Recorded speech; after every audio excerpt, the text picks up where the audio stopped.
The behavior that we would like to change relates to our sleep cycles. We would like to maintain consistent sleeping habits and make sure we get enough sleep each night. The impact that poor sleeping habits or not enough sleep has on our biopsychosocial status can be impaired memory, trouble concentrating, decreased attention span, lack of quality performance in activities or school, and decreased mood. But what exactly is enough sleep? And more importantly, can you ever catch up on it? While the very function of sleep is still debated by scientists, we do know that it's necessary to function efficiently and productively. After all, we spend 24 years of our lifetime sleeping, it had better be important. Researchers have tested how much is required each night by assigning groups of people to 4, 6, and 8 hours of sleep over extended periods of time. After 14 days, those with 8 hours of sleep exhibited few attention lapses or cognitive issues. However, those with 6 or 4 hours of sleep showed a steady decline. In fact, after only 2 weeks, the 6-hour group showed a similar reaction time to a person with a blood alcohol concentration of 0.1%, which is considered legally drunk. The 4-hour sleepers suffered even more, occasionally falling asleep during their cognitive tests. Our goal was to try to go to sleep and wake up at relatively the same times each night throughout the semester. We chose to go to bed around 11:30 p.m. and wake up around 7:30 a.m. each night and plan these times to get approximately 8 hours of sleep. We planned to avoid watching TV and using our phones in bed so that we were able to fall asleep as quickly as possible. At first, it was hard for our bodies to get used to as they were not adjusted to our sleep schedules yet. Each week, we felt that it was easier and easier to fall asleep at the times intended and felt better and more energized each day, waking up throughout the semester. We also downloaded an app for our phones which helped us to keep our sleep schedules consistent and helped to wake us up when we were in light sleep, causing us to feel more awake and ready to start the day.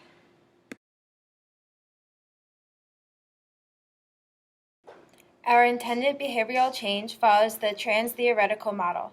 This model uses the stages of change to lead to our behavior change, which in our case is sleep. We related the first stage, pre-contemplation, to our sleeping habits before the start of this class, as we both did not follow any sleep schedule or get the appropriate amount of sleep.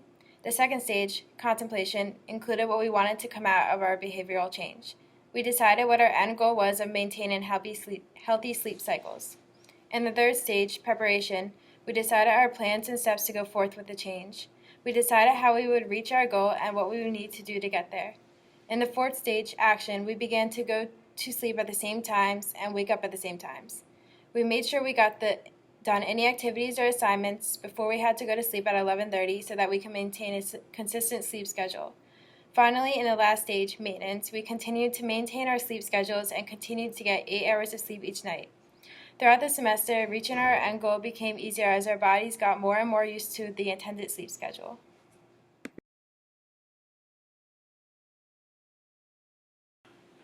Adjusting our sleep schedules has been very difficult at times because of all the work that we have been assigned to complete. Some obstacles that we have had to overcome were getting a better system of completing our work and our time management skills.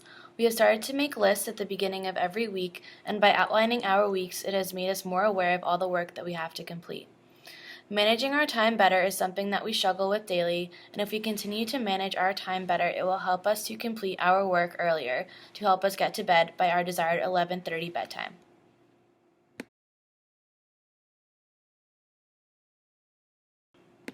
One thing that has really made a difference in the quality of our sleep and our sleep habits is the app Sleep Cycle.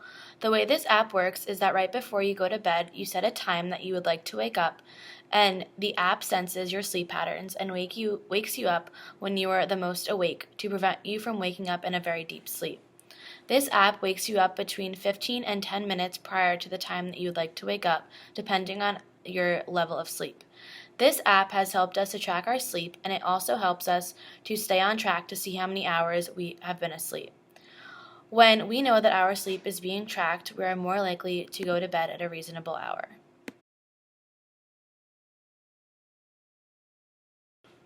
We've had a very good experience during this behavioral change project.